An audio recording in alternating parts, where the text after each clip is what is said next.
Je sais que c'est pas toujours évident et facile de se libérer comme ça en début de matinée, mais ça nous semblait intéressant de continuer la démarche qu'on a amorcée il y a quelques mois. C'était, si je ne me trompe pas, fin octobre, début novembre, je ne me souviens pas, où on avait fait une leçon inaugurale pour l'année en décrivant le fil rouge comme étant celui des nouvelles technologies, de l'approche des nouvelles technologies. Pour ceux qui étaient là ou ceux qui n'étaient pas là, il y avait on a commencé par une conférence de Emmanuel Davidenkoff, qui est l'auteur du tsunami numérique, et donc sur cette prise de recul par rapport à l'introduction dans notre vie quotidienne et dans notre travail pédagogique des nouvelles technologies. Pour ceux qui donc n'étaient pas là, vous pouvez retrouver la vidéo sur Internet, sur la chaîne YouTube, ou si vous ne la trouvez pas, vous nous la demandez à travers la newsletter, donc l'ensemble de la vidéo et le diaporama qu'il avait présenté à ce moment-là.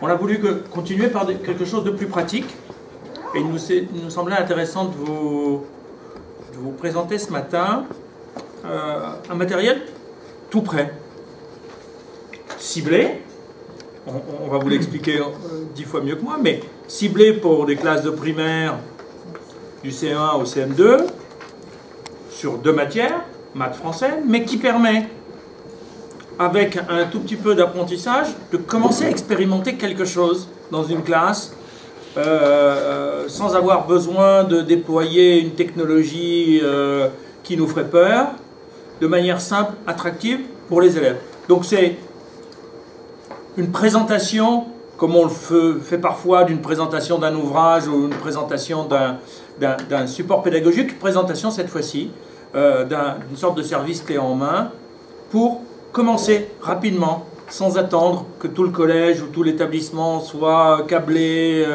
que tout l'établissement soit avec du matériel ultra performant, mais de pouvoir commencer très rapidement, dès demain, une première expérience avec cet outil qu'on manipule tous, parce qu'on en a de plus en plus. Là, il s'agit d'une tablette, mais on vous les présenter. Nous, adultes, on commence à se familiariser avec ces outils-là. Bien souvent, les jeunes savent les manipuler beaucoup mieux que nous. Donc, c'est peut-être bien d'avoir un outil qui nous permette de ne pas avoir trop de complexes par rapport à notre connaissance de la technologie. Donc, c'est vraiment une proposition ouverte. C'est pour ça qu'on a souhaité que les responsables de la structure Snapet soient là ce matin, qui puissent vous présenter et vous faire toucher du bout du doigt, c'est le cas de le dire avec une tablette tactile, du bout du doigt, cette nouvelle approche de l'éducation, qui n'est pas une révolution, mais qui est une évolution importante. Merci. Merci beaucoup. Je m'appelle Greg Nelson. Je suis content d'être ici avec vous aujourd'hui. J'ai créé Snapet France il y a 1 an à peu près. Avant de commencer, bon, vous entendez l'accent, donc vous savez que je suis peut-être américain, mais pas loin. Je suis californien, c'est encore mieux. Combien d'enseignants est-ce que nous avons ici dans la salle? D'accord, beaucoup d'enseignants, des directeurs d'école, d'autres pédagogues ou d'autres chercheurs. Je crois qu'il y a une personne au fond là-bas. D'accord. Oui, les formateurs. Bon, on parle de numérique. Depuis longtemps, il y a le plan numérique, le énième plan numérique en France maintenant. Et il y a toujours beaucoup de sociétés qui cherchent à vendre quelque chose. Ils veulent vendre des tablettes, ils veulent vendre des applications, ils veulent vendre des questions. Il y a toutes sortes de choses sur Google Store, sur Apple Store, etc. utilisées. Donc on est parfois inondé par tout cela. Dans cette avancée vers le numérique, il faut garder en tête une chose, c'est-à-dire que c'est un outil. C'est pas plus que cela. C'est quelque chose qui est là pour l'enseignant. Ça ne remplace pas l'enseignant. C'est pas quelque chose où on devrait investir beaucoup de temps pour le maîtriser. C'est un outil qui vous aide à faire quoi? À faire avancer mieux, plus rapidement les élèves, les motiver, les inciter à aller plus loin dans la connaissance. Ça pourrait gagner du temps aussi à l'enseignant, parce que si ça crée plus de travail qu'on a actuellement, c'est peut-être pas intéressant. Finalement, quand on parle de l'éducation nationale ou des écoles, ce qui est le plus rare, ce qui manque le plus, c'est pas tellement l'argent, c'est le temps. Parce qu'une fois que l'année a commencé, ça passe. Et chaque heure, chaque jour qui passe, on ne peut pas le rattraper. L'argent, on peut l'emprunter, on peut chercher d'autres choses, mais pas avec le temps. Donc, les fondateurs de Snapchat ont voulu trouver quelque chose, créer quelque chose qui était pour l'éducation, pour l'enseignement, et il ne faut que cela. Snapchat s'est focalisé sur l'éducation, sur la pédagogie. Bon, par hasard, il y a une tablette dedans. Par hasard, il y a le numérique dedans. Mais le cœur, c'est l'éducation. Demain, si ça ne marche pas, on ne va pas aller vers les livres de cuisine, on ne va pas aller vers la finance, on ne va pas aller vers l'ingénierie, etc. C'est une société qui est focalisée là-dessus. Il n'y a que cela qui nous intéresse. J'ai dit qu'avant, il y avait des gens qui font des tablettes, les gens qui font des exercices. Nous faisons quelque chose de différent, quelque chose en plus. Bien sûr, il y a ces éléments qui sont dedans. Mais le point peut-être clé, c'est qu'on pense pouvoir proposer un assistant pédagogique numérique pour les enseignants. Beaucoup plus, l'idée d'un environnement, plus qu'un environnement ou une infrastructure, c'est une sorte d'assistant qui est là pour l'enseignant et pour les élèves. C'est une solution qui est clé en main, c'est-à-dire que vous n'avez pas à vous soucier des tablettes, le Wi-Fi, des exercices, le stockage des résultats, l'analyse des données, tout ça. Tout est ensemble, c'est intégré. Si l'école n'a rien, si l'école commence avec seulement les élèves, les tables et c'est tout, ça va. On peut fournir toute l'infrastructure. Si l'école est déjà équipée en tablette ou dans sa salle d'informatique ou autre chose, ça marche aussi. On peut fournir ce qui manque. Donc c'est une solution clairement qui est adaptée aux besoins de l'école, de l'enseignement et des élèves. Alors qu'est-ce que c'est finalement? Je viens d'en parler. Il y a 4 ou 5 éléments là. On va bien sûr, tout le monde parle de tablettes. Bon, il faut voir les tablettes, mais ce n'est pas notre cœur de métier. Il y a les tablettes qui sont proposées, on les fabrique nous-mêmes, mais ce n'est pas là où on va gagner, c'est pas là où on cherche à faire notre nom. On ne va pas déplacer Samsung, Apple ou les autres. C'est tout simplement, si on propose cela, c'est parce que 80-90% des écoles en France, en Allemagne, en Italie et en Espagne ne sont pas équipées ni en tablette, ni en Wi-Fi. Donc nous fournissons ces éléments-là pour que l'école puisse commencer. Après, on a parlé des tablettes, on a parlé un petit peu d'un moyen de voir tout ce que fait l'enfant. Ça, c'est la plateforme ou l'environnement. Et vous allez voir qu'il y a beaucoup d'outils dans ce que nous proposons, parce que si on n'avait que le contenu que nous fournissons, et chaque enfant est en train de travailler, comment avoir l'idée de l'évolution de chaque enfant, de l'évolution de la classe, etc. Donc, si on travaille avec une tablette, avec quelques exercices, il manque quelque chose pour l'enseignant, pour avoir une vision de ce que fait la classe. C'est là où il y a la plateforme avec la façon de voir le progrès des enfants, la façon de revoir le travail des enfants, la façon de cibler les compétences qui sont où il est fragile, est utile. Donc, tablette, plateforme, contenu, bien sûr les services ou les prestations, c'est-à-dire un accompagnement, c'est-à-dire quelque chose qui vous donne qui vous enlève le souci. Si quelque chose ne marche pas physiquement, une tablette, Wi-Fi, etc., vous n'avez pas cherché droite et gauche pour trouver quelqu'un pour les réparer. Tout est pris en charge par un seul tablette. Et puis bien sûr, tout cela ensemble, c'est connecté par le Wi-Fi dans quelque chose qui s'appelle le cloud. Là, pourquoi avoir l'application ou les exercices ou les résultats ou les analyses basées dans le cloud? Tout simplement, si c'est dans le cloud, vous êtes chez vous, vous êtes dans votre maison de campagne, vous êtes en déplacement. Si vous vous connectez avec votre smartphone, avec votre tablette, avec votre ordinateur, vous avez accès à tout ce qui fait les classes, les élèves, etc. Vous pouvez préparer vos leçons depuis n'importe où et regarder les analyses également. De même, les enfants, vos élèves, ils peuvent travailler chez vous dans la classe, mais s'ils sont malades, s'ils sont en vacances, s'ils ne sont pas à l'école, ils peuvent également travailler. Donc le fait d'avoir quelque chose qui est basé dans le cloud, on se connecte, donne beaucoup d'avantages par rapport à quelque chose qu'on télécharge sur une tablette. Donc ça, ce sont les composants. Pour le voir de notre point de vue, nous avons cette petite schéma-là. On a d'un côté les tablettes, tout le monde en parle. Il y a le professeur avec son ordinateur. Tout est connecté par un point d'accès Wi-Fi. Alors, qu'est-ce que c'est un point d'accès Wi-Fi? C'est quelque chose qui peut être comme cela. Ça peut être le Wi-Fi qui est dans le bâtiment, dans l'immeuble ici. Aujourd'hui, ce matin, le Wi-Fi, c'est mon téléphone qui est en train de capter un signal qui est connecté à l'ordinateur, qui est connecté aux tablettes, etc. Donc finalement, dans un sens, cette structure-là, on peut le faire presque à la plage. Si on a les tablettes qui sont chargées, si on a son ordinateur portable qui est chargé, si on a son téléphone qui est chargé avec un abonnement Orange, ça marche.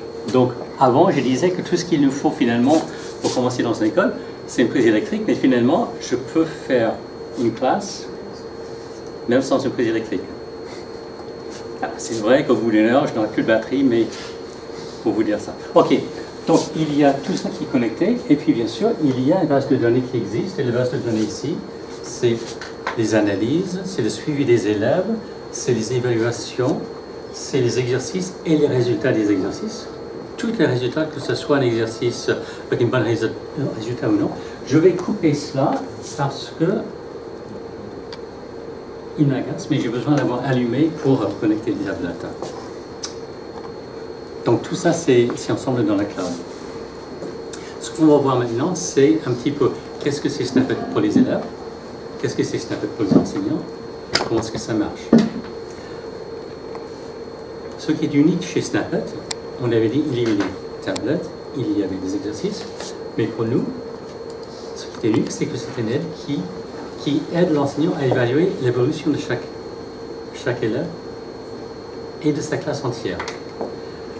Puisqu'on peut déterminer les niveaux de chaque élève par compétence, il est possible d'adapter automatiquement les niveaux des exercices au niveau de l'élève, si on veut faire un travail de soutien. On travaille avec Snapchat de deux façons. Soit c'est un petit peu comme le travail quotidien journalier dans une classe, vous allez présenter une notion. Et ensuite, vous allez distribuer soit les photocopies, ou les cahiers d'exercice, ou quelque chose pour que l'enfant travaille 15-20 minutes pour voir s'il avait compris et assimilé le concept. On peut travailler comme cela. Mais en même temps, on peut travailler en mode totalement adapté au niveau de l'enfant, par petits groupes, en soutien. C'est-à-dire que ce n'est pas vous qui choisissez la page ou les pages ou les photocopies, c'est le serveur qui va détecter le niveau de l'enfant, les questions qui sont adaptées à ce niveau, et qui va fournir à l'enfant, par tranche de 10 exercices, de 10 en 10, des exercices pour travailler cette compétence, jusqu'à ce qu'il ait un bon niveau, jusqu'à ce qu'il n'y ait plus d'exercice. Puisque l'enfant travaille à son niveau par compétence, il est plus motivé. Il est plus motivé parce qu'il est en train de travailler à un niveau de difficulté qui le challenge. Il est, si on prend une métaphore dans le sport, si on voulait faire un petit peu d'haltérophilie, si tout le monde commençait avec 100 kg pour soulever, ça serait difficile. Tout le monde serait... Moi, je serais très découragé, j'aurais une image négative de moi. Je suis nul en haltérophilie. Et c'est un petit peu ce qui se passe parfois dans les écoles. Les enfants veulent apprendre. Ça, c'est une chose de base. Mais si on donne quelque chose qui est un petit peu trop difficile pour l'enfant, il va se dire qu'il ne sait pas apprendre, qu'il est nul, il n'est pas bien. Le problème, c'est qu'on n'a pas pu détecter son niveau et lui donner quelque chose qui est adéquat. Alors, si je commence avec, au lieu de commencer avec 100 kg, je commence avec 5 kg, pour ça, je peux faire facilement, mais c'est trop facile. Je vais faire beaucoup d'exercices avec 5 kg, mais je ne vais pas progresser. Donc, je vais progresser quand je vais être à cet endroit où j'ai un petit peu de résistance, ça me challenge un petit peu, mais je peux progresser. Donc psychologiquement, ça joue beaucoup sur l'enfant. Au lieu de dire que je suis nul, je ne suis pas doué en maths ou en conjugaison, je suis un 4 sur 20. Parce que quand on voit 4 sur 20 sur une feuille en rouge, ça s'imprime très bien. Et c'est pas vrai, l'enfant, il aime apprendre, il veut apprendre à son niveau. Et finalement, ce que nous avons vu, depuis les 2 études qui ont été menées aux Pays-Bas. Les Pays-Bas, c'est un pays où on fait des tests normalisés 2 fois par an. Donc tous les 6 mois, les enfants sont évalués du CE1 jusqu'à CM2, vers Noël et à la fin de l'année, pour voir quel est leur niveau et est-ce qu'ils ont progressé. On le fait dans une centaine d'écoles avec 2500 élèves. Il y avait 2 groupes. Ce n'était pas nous, c'était les universités aux Pays-Bas. C'était financé par CANICET, donc c'était pas nous. on était en dehors, mais il voulait voir est-ce que les enfants progressent, est-ce qu'il y a un changement, est-ce que c'est plus que du blablabla et les gens veulent vendre les tablettes pour faire du marketing pour un produit. Ils ont fait l'étude, ils ont mesuré les enfants, évalué les enfants vers Noël, et puis juste avant l'été. Ils ont divisé les enfants dans 3 groupes dans chaque classe, faible, moyenne et précoce ou fort. En moyenne, l'univers ou l'ensemble des élèves qui ont utilisé l'environnement Snapchat, ils ont progressé 43% de plus par rapport aux élèves qui ne l'avaient pas. Et ça dans une période de 6 mois. C'est-à-dire que ces élèves-là avaient gagné dans un sens, comme on dit ici, à peu près 1 mois et demi dans l'année. Il y a beaucoup d'autres choses qui sont passées aussi. Parfois, il y avait des élèves qui étaient très doués, des élèves précoces. Et on avait mesuré certains élèves, au début de la période et à la fin, ils étaient toujours plus intelligents, plus forts, et ils avaient les meilleurs résultats que les autres élèves, mais ils n'avaient pas du tout progressé pendant 6 mois. Ils savaient répondre à toutes les questions. C'est dommage parce qu'eux, ils viennent de perdre 6 mois dans l'école. Si on avait pu, et ce qu'on a vu avec Snapchat, si on avait pu proposer des exercices qui étaient à leur niveau, bah, ils progressent.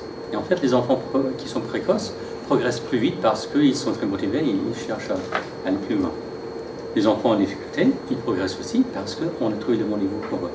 Et les enfants moyens progressent également. Donc c'est une solution qui aide tous les enfants, pas seulement les enfants en difficulté, mais les enfants qui sont les plus forts. Ce que nous voyons ici un petit peu à droite, c'est les quelques outils que vous allez pouvoir utiliser. Quelques rapports. Donc, regardons un petit peu l'élève. Qu'est-ce qu'il va avoir l'élève? Bon, il va avoir des dizaines de milliers d'exercices de travail. Dans un cahier d'exercice standard, vous allez avoir quelques centaines ou 1000 ou 2000 exercices. Donc c'est un univers qui est assez riche et ça continue à évoluer. Il y aura des exercices qui sont du style QCM. Il faut saisir la réponse avec un clavier virtuel, il faut conjuguer une verbe, il faut faire le glisser, déplacer, etc. Donc toutes les techniques sont utilisées pour que ça simule l'enfant. On travaille sur les compétences fondamentales, c'est-à-dire qu'on est focalisé sur les maths et sur le français. Souvent, on associe les tablettes, et c'est Apple qui a fait un très bon marketing là-dessus, l'idée de créativité et de créativité collective. Donc, tout le monde est orienté vers une tablette comme un outil qui aide l'enfant à être plus créatif et à travailler, à avoir un travail collaboratif. C'est bien, c'est intéressant et tout cela, mais pour les enfants entre 7 ans et 11 ans, je crois qu'il est important de consolider le socle de base, les maths et le français, pour qu'on ne découvre pas au lycée ou avant ou après, que l'enfant ne sait pas écrire, il ne sait pas lire, ne sait pas construire une phrase correctement, il ne sait pas faire l'accord de verbe, il ne sait pas faire opérations mathématiques, etc. Le problème avec les enfants, c'est qu'à partir de 7 ans, 8 ans, 9 ans, si on a l'idée ou l'image qu'on n'est pas doué, on va commencer à essayer de masquer ça. On ne veut pas être identifié comme celui qui ne sait pas. Donc on va mettre en place tout un ensemble de stratégies pour masquer ces lacunes. Et on va les garder jusqu'à l'âge de 15 ans, 20 ans, 30 ans. Même les adultes, il paraît qu'il y a 16% des adultes en France qui ont suivi les cursus en France, qui ont des problèmes de lecture et de mathématiques. Si on avait pu corriger ça à l'âge de 7 ans ou 8 ans, ça aurait complètement transformé non seulement la personne et sa famille, mais la société. Donc il y a beaucoup de bien que ça propose avec un minimum d'efforts. Donc il y a, comme j'ai dit, les mathématiques, il y a sur le français, il y a des questions qui sont ouvertes, des questions qui sont fermées, etc. Ce que nous proposons, bon, on va commencer dans les éléments. Snapchat va gagner du temps, va motiver les enfants et on va voir quelques exemples. Tout d'abord, il y a une correction qui est immédiate. Quand vous donnez une photocopie, un cahier d'exercice, l'enfant, il aura une vingtaine, une cinquantaine ou une quarantaine de questions, il va répondre. Mais il ne sait pas encore s'il a compris ou non. Vous allez ramasser les copies, vous allez les amener chez vous, vous allez corriger et vous allez voir peut-être à partir du 12e exercice ou 12e copie que personne n'a rien compris. Et il faut revenir représenter l'idée aux élèves, etc. Le fait d'avoir une correction automatique, il y a un gain de temps. D'abord, l'enfant, il sait quand c'est bon. Quand c'est pas bon, il est ramené une fois automatiquement sur les questions pour voir s'il peut trouver de bonnes réponses. Après 2 erreurs, il continue avec les autres exercices. Mais lui, il peut toujours choisir de revenir et de trouver de bonnes réponses. Pour vous, vous n'avez pas à passer du temps en photocopiant les exercices, en corrigeant, en notant quelque part, parce qu'effectivement, dès que l'enfant travaille, dès qu'il donne une réponse, ça part dans le serveur et c'est stocké dans son espace de travail. Vous avez votre espace de travail pour votre classe, et dans la classe, chaque enfant, il a son espace de travail. On peut imaginer ça comme un répertoire, un tiroir, quelque chose où on va mettre tous les exercices, tous les résultats des élèves. L'enfant ouvre les tiroirs pour voir ce qu'il a fait. Vous pouvez ouvrir les tiroirs de chaque élève ou de la classe entière. Si vous avez quelque chose sur papier, vous allez noter, vous allez corriger, vous allez noter, vous allez aller voir un cahier, vous allez redonner les papiers. Et pour retrouver les problèmes spécifiques ou les difficultés des enfants, ça va être un petit peu beaucoup moins évident. Le fait de pouvoir avoir ça dans la cloud facilite énormément de choses. Donc, comme j'ai dit, quand c'est faux, l'enfant voit que c'est faux. On revient sur l'exercice. On montre en rouge les réponses qui n'ont pas été correctes. On ne donne pas les réponses. C'est l'enfant qui essaye ou qui va essayer de trouver les bonnes réponses. Lui, il peut voir en bas, effectivement, quand c'est vert, c'est un exercice où j'ai trouvé de bonnes réponses tout de suite. Quand c'est rouge, je n'ai pas encore trouvé de bonnes réponses. Et quand c'est vert avec une petite barre de rouge en bas, ça veut dire j'ai trouvé finalement de bonnes réponses. Et ça, c'est assez intéressant. Si l'enfant, lui, travaille, je ne sais pas quel univers, avec quelque chose et il n'arrive pas à trouver de bonnes réponses, au bout d'un certain temps, il va trouver une stratégie pour l'aider. S'il essaie 10 fois, 100 fois, 1000 fois et il s'est trompé dans le passé, mais aujourd'hui, maintenant, il a compris, voilà, c'est ça. Est-ce que c'est important de garder en tête vraiment toutes les fautes, les erreurs? Non. L'objectif, c'est d'acquérir une compétence. Avec ça, il va dire, ok, là, je me suis trompé, mais j'ai appris. J'ai passé à un stade d'erreur, moi-même, à un stade de bonne réponse. Donc là aussi, on est en train de renforcer un petit peu. On donne à l'enfant la possibilité de se tromper. C'est pour ça que les enfants adorent les jeux vidéo. On peut être tué et on revient à la vie. Donc on peut se tromper et on peut essayer encore une fois. Donc avec cela, même chose. On peut revenir et encore et encore et encore. Donc ça change l'image que l'enfant a lui-même. Il peut se tromper, il peut apprendre, il peut progresser. Est-ce que je peux intervenir? Je me présente, j'ai une double casquette ici, puisque j'ai été formatrice, je suis encore un peu formatrice depuis 6 ans, et j'ai été responsable des productions, des contenus pour Snapet. Et je regarde après, parce qu'on a aussi une évaluation des résultats des élèves en global. Et quand vous avez des enfants qui se trompent comme ça sur le premier exercice d'une série, ce qui est intéressant, c'est que quand on a par exemple un résultat bon à peut-être seulement 28%, le deuxième exercice de la série, généralement ça monte. Et le troisième, ça monte davantage. Alors que quand l'enfant travaille sur le polycopier, soit il a compris du premier coup et toute la série est bonne, soit il n'a pas compris et en général la série n'est pas bonne, surtout quand c'est de plus en plus difficile. Alors ça, je crois que c'est très intéressant parce que ça montre que l'enfant, en cherchant, il a le droit à l'erreur. Il a le droit de chercher et une fois qu'il a trouvé comment ça marche, eh bien, il est capable de l'investir dans la suite des exercices. Et par rapport au vécu des classes que vous connaissez tous comme moi, c'est vrai que quand un enfant travaille sur le cahier de travaux pratiques ou sur son cahier, soit vous attendez le soir pour corriger et vous devez y revenir, comme a dit Greg, soit vous passez dans les rangs et vous vous rendez compte au milieu qu'il y a un problème, soit vous les faites passer devant le bureau. Il y a beaucoup de maîtresses qui disent, quand ceux qui ont fini, venez me voir, c'est plus simple, ça ne dérange pas les autres.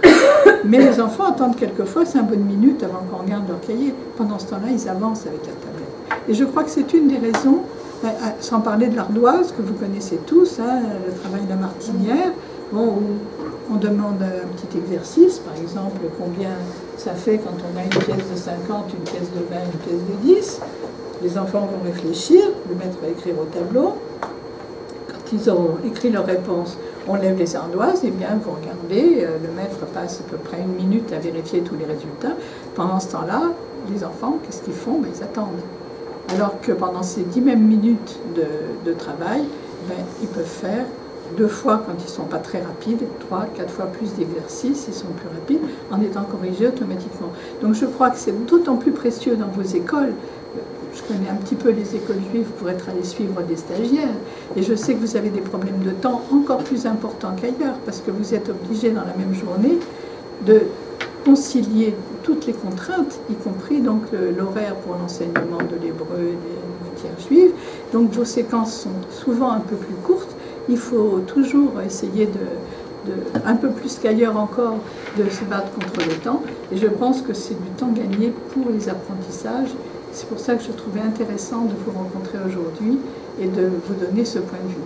Alors, je vais m'asseoir sur le côté et laisser M. Nelson finir sa présentation, mais à la fin, bien entendu, je serai là pour répondre à vos questions et surtout pour écouter vos commentaires et éventuellement vos propositions, parce que je tiens toujours, je pense qu'on ne peut pas faire un travail comme ça sans des allers-retours avec les gens qui voient les enfants dans les classes. Et je crois que la qualité de nos leçons, elle est largement liée au fait que ce sont des praticiens, ce sont des enseignants titulaires qui les ont faites, mais aussi qu'on est à l'écoute des écoles et qu'il y a un moyen, même quand quelque chose est trop difficile ou passe mal, de mettre une petite annotation, et nous, derrière, nous pouvons venir corriger. Parce que l'ordinateur, enfin la tablette en l'occurrence, c'est très ludique pour l'enfant, mais c'est très exigeant. Il ne s'agit pas d'écrire les mots à peu près. Si un mot est écrit à peu près, la tablette ne le reconnaît pas. Et ça va être... Non, c'est pas bon. Et au début de nos leçons de CE1, on avait beaucoup de réponses qui étaient rejetées parce qu'il manquait le point final à la phrase. Alors, on a décidé que dans certaines leçons, on réglerait le problème en acceptant, parce que c'est pas sur la ponctuation, c'est pas sur la phrase, on accepterait en CE1 avec ou sans point final. C'est un retour que les écoles nous ont fait. L'enfant sait conjuguer son verbe, alors on ne va pas vous voyez. Donc ça, c'est des retours que vous nous faites ou des questions que vous nous demandez qui nous permettent de rendre le produit plus proche des besoins réels des enfants. Voilà, donc l'exigence est très très grande. Là, vous le savez, avec l'ordinateur, il ne fait pas de cadeau à nous non plus. Donc pour revenir sur quelques points essentiels, on peut utiliser Snapchat tout simplement comme un cahier d'exercice numérique. En fait, parfois, on propose cela aux élèves pendant l'été, pendant les grandes vacances, les petites vacances, pour faire un petit peu une révision ou un petit travail de soutien. Donc ça peut être utilisé comme cela, mais le véritable force dans l'environnement, c'est l'aspect assistant pédagogique. C'est comme si vous aviez, pour chaque élève, quelqu'un qui vous donnait quelques indications du niveau de l'élève. Bon, j'ai regardé, un tel Adam, il travaille et je crois qu'il est bien ici, il peut travailler plus ici, etc. Mais avec beaucoup plus de données. Et avec un autre élève, il y a la suggestion, il est à ce niveau-là, etc. Parce que chaque fois que l'enfant va répondre à une question, il y a une mise à jour de son niveau dans la cloud. On est en train d'affiner, ajuster où est-ce qu'il se trouve du point de vue des compétences. Est-ce qu'il est en train de progresser? Est-ce qu'il est statique? Est-ce qu'il est en train de regresser? Tout simplement progresser, ça veut dire qu'on fait de plus en plus d'exercices avec de moins en moins de fautes. Ou on fait le même nombre de fautes, mais on fait des exercices plus difficiles, etc. Il y a plusieurs façons de progresser. Et c'est un petit peu cet assistant qui vous dit, voilà, il est comme ça, et on peut travailler ici, là, etc. Et, en tant que votre assistant, si vous voulez, je vais lui donner, donc l'idée d'une pédagogie différenciée, je vais lui donner quelques exercices qui sont adaptés à son niveau, qui sont différents pour Adam et Rachel. L'enfant, il ne voit pas ça. Il voit les exercices, il voit qu'il progresse, il voit qu'il y a une évolution. On avait dit, l'objectif, c'est ici de trouver la bonne réponse. Il s'est trompé la première fois, c'était rouge dans la lettre D, maintenant c'est vert avec un petit trait rouge. Voilà. L'élève, il a trouvé la bonne réponse. Il s'est auto-corrigé. C'est quelque chose que les enfants font souvent. Ils vont voir beaucoup de vert, vert, vert, vert, rouge, vert, vert, vert, et ils vont revenir parce qu'ils veulent avoir tout en vert si possible. Donc il y a ce phénomène aussi. On peut aussi gérer les questions ouvertes, c'est-à-dire qu'il y a le mode un petit peu ardoise. Vous savez qu'il y a parfois des ardoises dans les écoles. On écrit dessus avec un feutre, on donne une question sur un calcul mental, et puis on demande à tous les élèves de soulever les... C'est ce que je disais tout à l'heure, oui. Là, ici, vous pouvez poser votre question et au fur et à mesure que les enfants répondent et saisissent la réponse, vous allez voir le nom de l'élève, ses réponses, etc. Si vous allez poser plusieurs questions, style dictée ou votre suite d'exercices, lui, il va voir toutes ses réponses en bas. Donc là, vous n'avez pas besoin que tout le monde finisse pour montrer les résultats, vous les voyez en temps réel. Et vous allez voir si c'est une bonne réponse ou pas une bonne réponse. Ça, vous n'avez besoin de rien, pas de préparation. Vous dites, OK, il nous reste 5 minutes avant le récré. Là, je vais vous donner une petite dictée, un contrôle sur les 10 mots de la semaine. Et vous les dites, l'enfant saisit, etc. Ou vous dites, OK, on va faire quelques calculs mentaux. Donc, il y a beaucoup d'applications. Bon, là, je crois qu'on a vu assez pour l'élève, l'enfant. Maintenant, qu'est-ce que ça donne à vous, les enseignants? Tout d'abord, pour choisir, pour créer votre plan de cours, alors, je crois que la métaphore ou l'analogie, c'est comme si vous aviez un cahier d'exercice et vous regardez, vous feuilletez des pages, vous dites, OK, je vais travailler cette semaine l'addition de chiffres avec retenue. Alors, je trouve une page d'exercice qui m'intéresse, je déchire et je les photocopie. Mais la métaphore ici, c'est je le déchire et je le jette dans chaque tablette. Parce que quand vous allez cocher le petit carré, vous allez visualiser les exercices, vous allez l'activer dans la tablette. Donc l'enfant va voir ce que vous lui donnez. Pas une centaine de pages, mais les pages que vous allez travailler cette semaine-là. Ici, il y a beaucoup d'éléments. Il y a une petite chose ici qui donne... C'est un petit œil, il y a un damier, il y a quelques indications de temps, quelques indications de difficulté, etc. On va aller voir un petit peu élément par élément. Une fois qu'on a choisi un exercice, le titre, ça ne dit pas tout. Donc le mieux, c'est de pouvoir voir qu'est-ce que c'est comme exercice. En cliquant sur l'œil, vous allez voir effectivement un petit aperçu de tous les exercices pour cette compétence. En cliquant sur l'exercice, vous allez le voir plus grand. Si vous avez déjà travaillé l'exercice ou les séries d'exercices, vous allez voir les résultats des élèves dans le passé. Vous pouvez choisir d'effacer et de redonner une suite d'exercices aux élèves, etc. Pour revenir ici, là vous avez l'intitulé, vous pouvez voir l'exercice. Le petit damier veut dire simplement que vous avez déjà travaillé ces exercices. Donc en cliquant dessus, vous allez voir ce que vous avez fait avec les élèves. Est-ce qu'on a fait tous les exercices? Est-ce que c'était un élève ou plusieurs élèves, etc. Vous avez ici une indication de temps.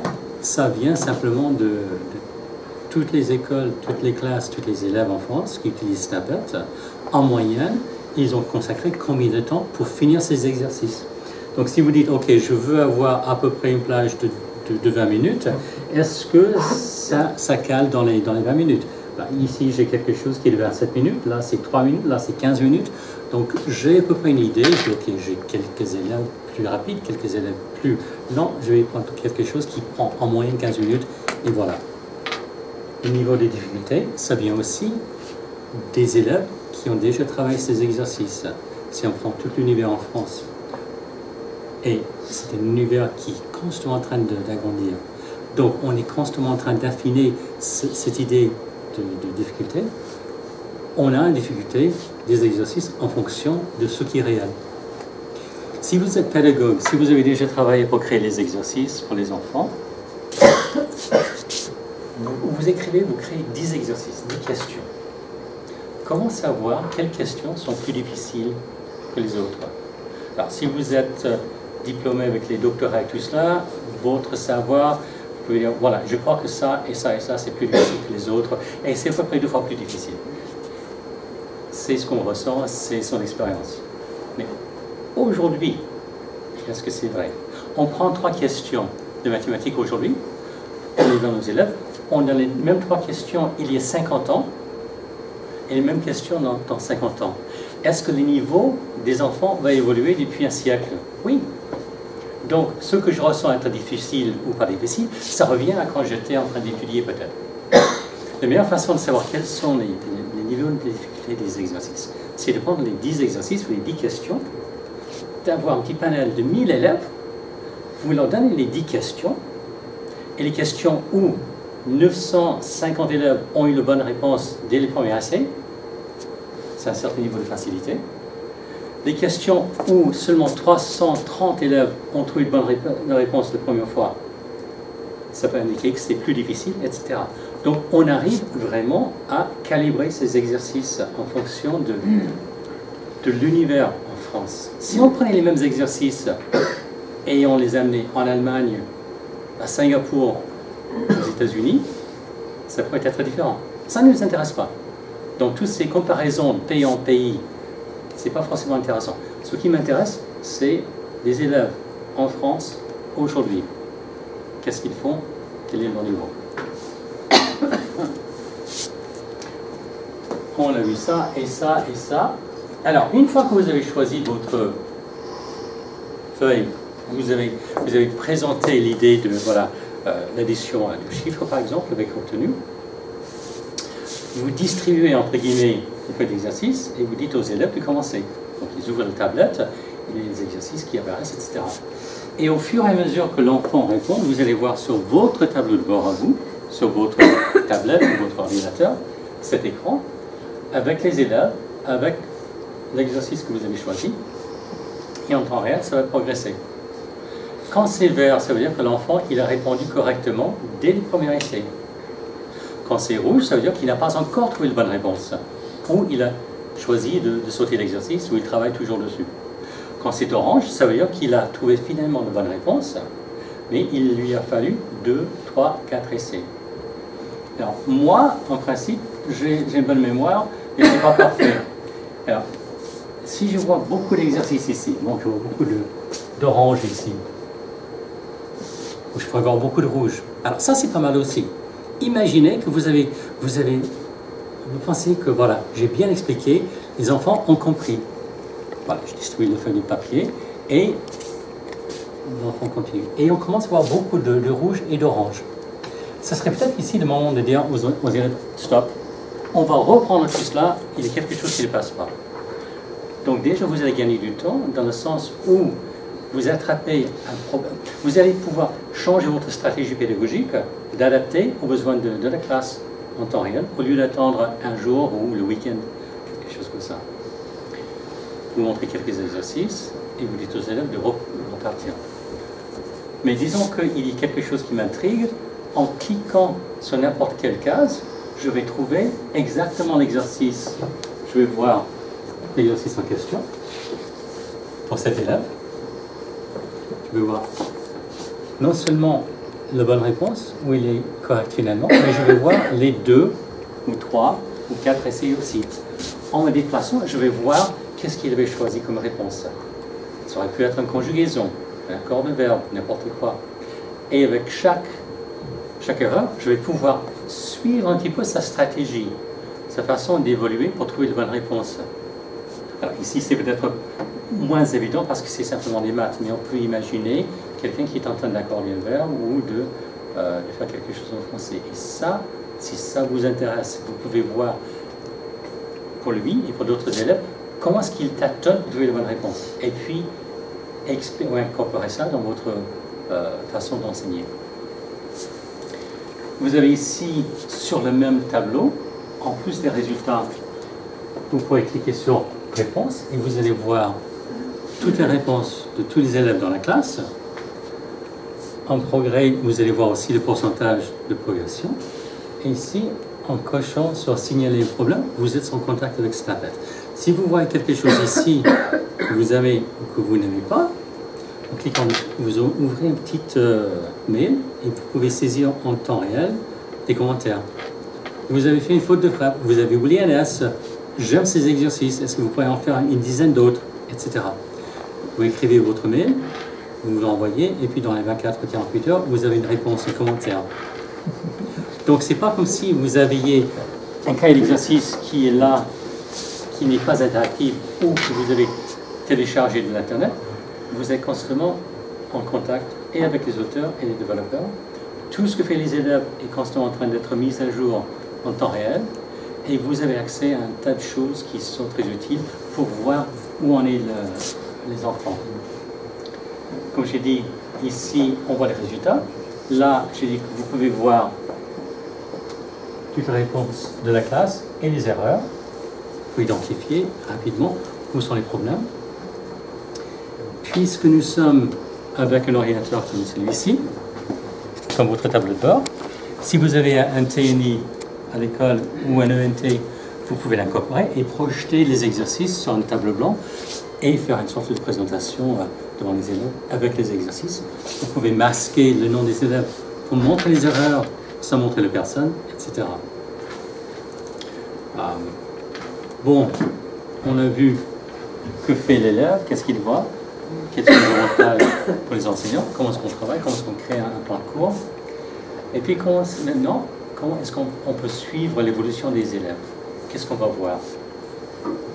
Tout d'abord, il y a la possibilité, puisque tout est stocké dans la cloud, pour vous, à n'importe quel moment, de choisir un élève, de choisir une compétence et de voir tout ce que l'élève a fait depuis le début de l'année. Entre parenthèses, vous pouvez donner aussi droit aux parents. Vous pouvez donner un tableau de bord aux parents. Vous pouvez donner un identifiant et un mot de passe pour que les parents aussi puissent suivre. C'est assez intéressant parce que souvent dans les carrés de correspondance, on voit parfois, j'avais deux filles. Filles, elles ont 30 ans et 28 ans maintenant. Et il y avait souvent bon travail, on peut faire mieux, etc. Ça ne donne pas beaucoup d'éléments pour le parent. Si on pouvait dire, il peut s'améliorer dans les conjugaisons du premier groupe, et regarder les exercices qu'il a fait, où il se trompe, là, c'est quelque chose qui est beaucoup plus objectif et plus solide pour informer les parents, etc. Donc ça, c'est de voir tout ce que l'enfant a fait depuis le début de l'année, avec la date, l'heure et tout ça, sa première réponse. On peut aussi voir le travail qu'il fait en classe. Je vais montrer 3 ou 4 plans. Il y a beaucoup de choses qu'on peut faire. Si on avait le temps, on pourrait étudier tout ce que fait les enfants. Mais là, on est en train de voir, on va choisir le progrès, on va choisir une période, les 5 derniers jours, les 5 dernières semaines, les 5 derniers mois, depuis le début de l'année, etc. On va choisir tous les sujets ou quelques sujets. On va voir les élèves. On va voir le nombre d'exercices que les élèves ont fait. En cliquant sur l'élève, ici, il est quelque part, je ne le vois pas. Ah si, Alban, il est là. En cliquant sur Alban, on sait d'abord qu'il a déjà fait 270 exercices depuis les 5 derniers mois, dans tous les sujets. Il est en progression. Alors, les numéros de progression, c'est pas comme un 4 sur 20 ou un 10 sur 20, quelque chose comme ça. Il n'y a pas vraiment de correspondance avec une note. C'est seulement, ça montre si l'enfant est en train d'avancer, de progresser, ou est-ce qu'il est en train de reculer un petit peu. Donc on ne peut pas faire une correspondance, mais c'est une indication. C'est un petit assistant qui vous dit, il est en train de progresser ou pas. En cliquant dessus, on va voir les compétences qu'il travaillait. En vert, il est en train de progresser. En rouge, il y a quelque chose à travailler peut-être. On peut voir également par compétence tous les élèves. Ici, on avait l'élève avec toutes les compétences. Là, on a les compétences et tous les élèves. Combien d'exercices, etc., etc. Et finalement, on peut voir d'un tableau un petit peu plus synthétique comme cela, pour un élève, on choisit, où est-ce qu'il est, plus ou moins, en mathématiques, grammaire, orthographe. Est-ce qu'il est au-dessus de la moyenne, dans la moyenne, etc. Et en cliquant dessus, on va voir une ventilation des mathématiques par sous-catégorie. On clique encore, par compétence, etc.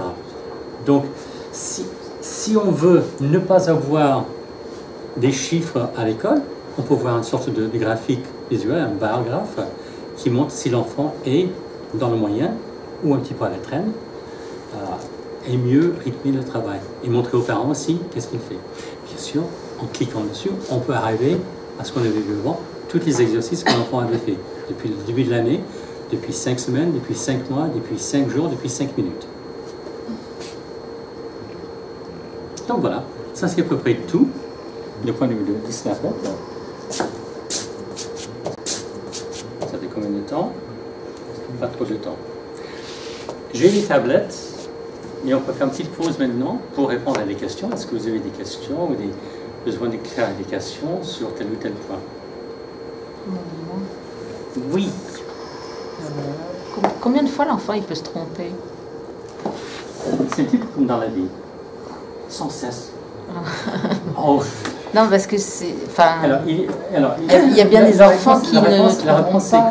qu'il n'y a pas automatiquement de limite. Cela dit, dans le cas d'un QCM ou quelque chose comme ça, tôt ou tard, il aura essayé toutes les réponses. Oui, mais je parle d'autres formules, quoi, pas le QCM. S'il faut conjuguer un verbe, s'il faut écrire une phrase d'une certaine façon,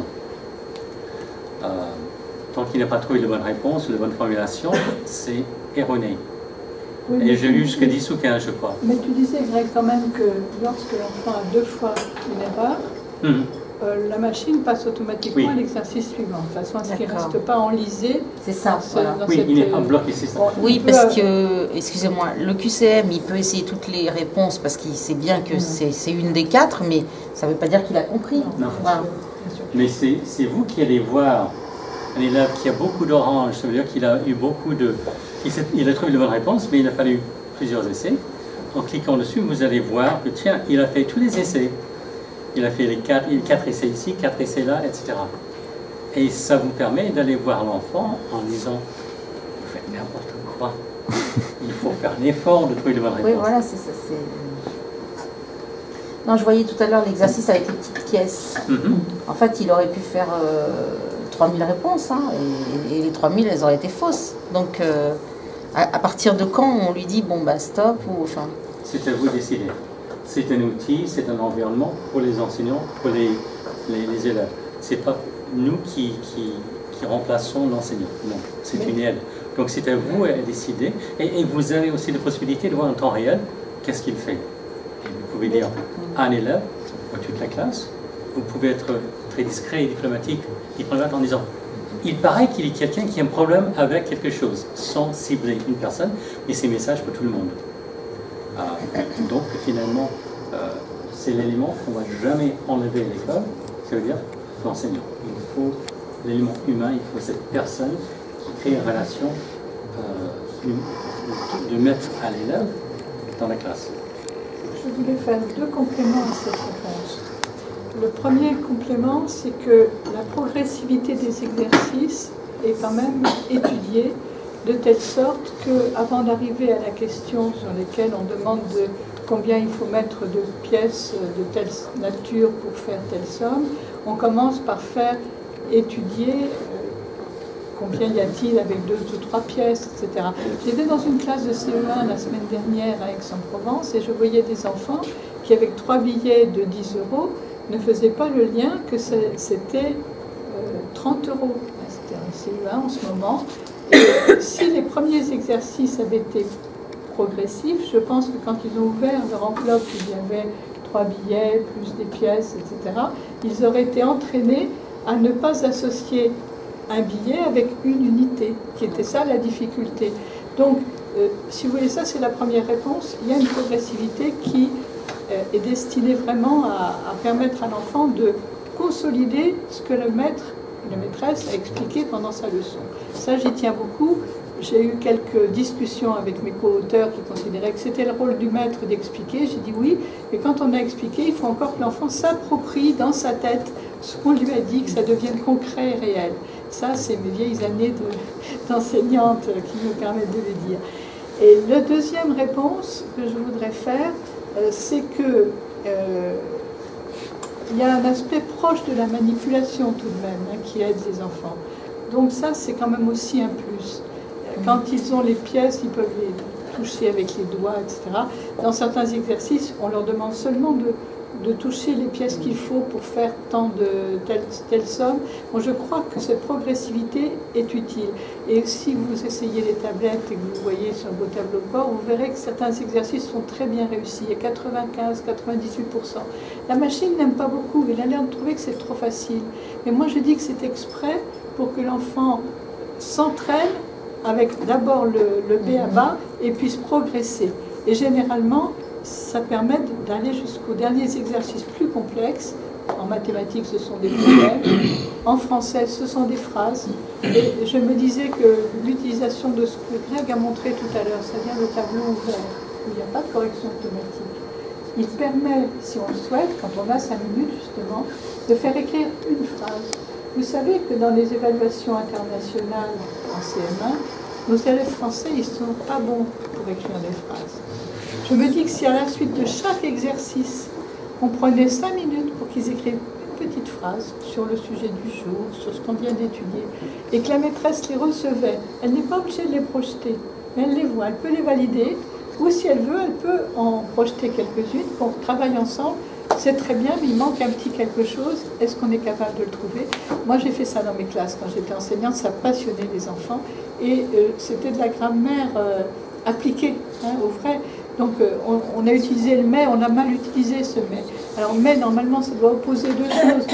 Alors, la phrase est très bonne. Il y a juste une petite correction. Vous voyez toute cette interaction qu'on peut avoir dans sa classe à partir de ce que les enfants font sur des ardoises, mais qui est moins commode quand il faut prendre les ardoises, aller les mettre, c'est petit, les enfants ne voient pas, on va réécrire, c'est plus, etc. Moi, je fonde beaucoup d'espoir sur cette variété d'utilisation que chaque maître peut faire à sa main, en quelque sorte. Hein. Il peut s'approprier l'outil pour ensuite amener l'enfant à se sentir plus capable, mais aussi à l'entraîner à des choses de base qu'il faut vraiment travailler en permanence. De façon qu'il peut devenir même ludique et agréable. Il y a aussi une fonction dont Greg ne devrait pas parler, parce qu'il ne l'aime pas, enfin, il ne connaît pas sa juste valeur. C'est la fonction flash. Je ne sais pas si vous êtes tous des enseignants, donc vous savez que la mémorisation de l'orthographe en français, c'est quand même compliqué. L'orthographe lexicale, quand en CP, les enfants ont appris à déchiffrer, à assembler. Et qu'il faut qu'au CE1, quand on fait des révisions de son, on leur permette de mettre en mémoire la vraie graphie, parce que vous avez quand même la moitié de nos mots qui ne sont pas des mots transparents, parce que le son « est », ça s'écriait comme dans « laine », ça s'écriait comme dans « fête », ça s'écriait comme dans « pleine », etc. Donc, il y a une fonction flash qui est absolument unique avec la machine, parce que nous, avant, nous faisions ça au tableau. On écrivait, par exemple, un mot courant, hein, on va travailler en sciences sur le corps. Ben, le corps, voilà, tout le monde sait ce que c'est. Mais comment ça s'écrit? C-O-R-P-S. Alors on va les mettre en rouge, et puis on va dire aux enfants, regardez bien, mettez ça dans votre tête, je vais effacer, écrivez sur l'ardoise. Ça marche.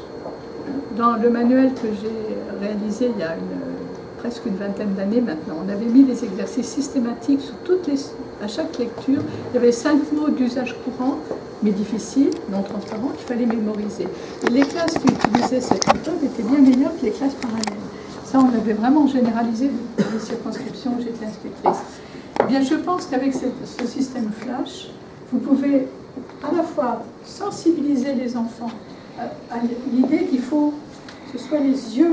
On apprend avec les yeux. Les mots se voient, enfin, s'écrivent comme ils se voient, non pas comme ils s'entendent. Ça, c'est dramatique, mais ça peut se surmonter grâce à l'entraînement régulier de l'orthographe d'usage, avec l'habitude aussi pour l'enfant de développer sa mémoire visuelle. Et quand il a un mot à recopier qui est dans l'énoncé du problème, il va peut-être y retourner pour bien voir comment il s'écrit. Ah, il y a 2 R à ceci. Ah oui. Parce que j'ai vu dans des classes rurales, notamment à plusieurs niveaux, des enfants qui grattaient du papier toute la journée, mais en CM2, eh ben, ils copiaient encore n'importe comment les mots qui étaient dans le texte qu'ils avaient sous les yeux. Alors, tous les pédagogues que vous êtes savent ce que c'est. Et donc, je vous encourage, si vous avez des tablettes entre les mains, d'aller regarder la fonction flash. Il nous reste une autre question. 3 minutes. Parce que là, il est 10h30. Ouais. On est limité À 10h30 parce qu'il y a une autre manifestation qui arrive après. Alors, question enfant, oui. Oui. Ce sera une question assez rapide. On a bien compris que c'est un outil qui assiste l'enseignant, qui ne le remplace pas, bien sûr. Moi, il y a quelque chose qui quand même me semble important, que je n'ai pas vu dans la présentation, c'est la capacité des élèves à interagir entre eux, c'est-à-dire des relations qui permettent aux élèves de se confronter, de justifier, d'argumenter, à la fois à l'oral comme à l'écrit. Ça, c'est une première question. Est-ce que vous avez prévu ce type de démarche qui permet aux élèves de confronter des propositions diverses? Et la deuxième question, c'est la lisibilité que vous avez prévue pour l'enseignant au niveau des compétences est tout à fait essentielle. La lisibilité pour les parents, il faudrait voir un petit peu à quel degré de complexité on entre dans l'information aux parents, c'est très bien, mais quelle est la lisibilité que vous donnez aux élèves de leur propre démarche, de leur propre progrès? Je suis content que c'était une petite question rapide. C'est deux questions rapides. Hein. Les questions sont rapides. La question c'est rapide, le verre c'est plus rapide. Je vais simplement répondre en disant qu'il y a une tablette et les gens utilisent les tablettes pour faire un tas de choses. Il y a le côté, comme j'ai dit avant, avec Apple, le côté créatif et collaboratif. Vous avez aussi vous-même une approche qui donne qui travaille d'autres compétences pour les élèves. Et on peut imaginer encore d'autres applications qui suivent cela.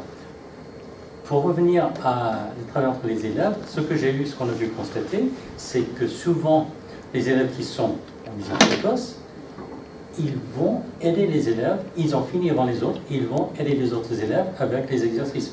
On va beaucoup, de façon spontanée, si l'enseignant l'accepte, ce travail d'accompagnement ou collaboration dans l'apprentissage. J'ai toujours dit que l'enseignant est là pour enseigner, l'élève est là pour apprendre. L'élève doit apprendre lui-même, ce n'est pas l'enseignant qui apprend pour l'élève, ce n'est pas les parents qui apprennent pour l'élève, ce n'est pas les copains qui apprennent pour l'élève, c'est l'élève seul. On peut l'accompagner, on peut être avec lui, mais c'est un travail individuel. Et on a mis l'effort là-dessus. On fait un tas de choses avec les tablettes. On pense maintenant à incorporer d'autres applications, d'autres fournisseurs dans la tablette comme choix pour les enseignants, si on le souhaite. Mais ce n'est pas nous. Nous, on a une application spécifique qui va avec ou sans nos tablettes, avec ou sans nos guides, etc., qui va aider l'enfant à travailler à son niveau, à sa vitesse, à son rythme, pour qu'il progresse bien, pour qu'il se sente motivé et qu'il a un socle qui fait solide. Ce que je vais proposer maintenant, je pense qu'on va partir, je vous distribue, si vous voulez, une petite brochure, une petite explication. Je vois qu'il y a une indication dedans. Pour toute personne qui souhaite avoir un identifiant et un mot de passe pour essayer ça chez vous, avec votre tablette, avec votre ordinateur, avec votre smartphone, envoyez-moi un petit mail où quelqu'un va collecter les adresses, communiquer, et j'ai créé un mot de passe et une classe virtuelle pour vous, et vous pouvez jouer et à la fois l'enseignant et à la fois l'élève. Le seul problème, c'est qu'avec une dizaine ou une quinzaine d'enseignants, si l'une va changer le plan de cours, ça va affecter l'autre. Donc il faut être un petit peu tolérant l'un avec l'autre en tant qu'enseignant. Mais pour faire les exercices que vous allez pouvoir découvrir. On n'a pas pu essayer ça aujourd'hui. Il y a les tablettes qui sont disponibles pour les écoles, mais vous n'avez pas besoin d'une tablette pour travailler.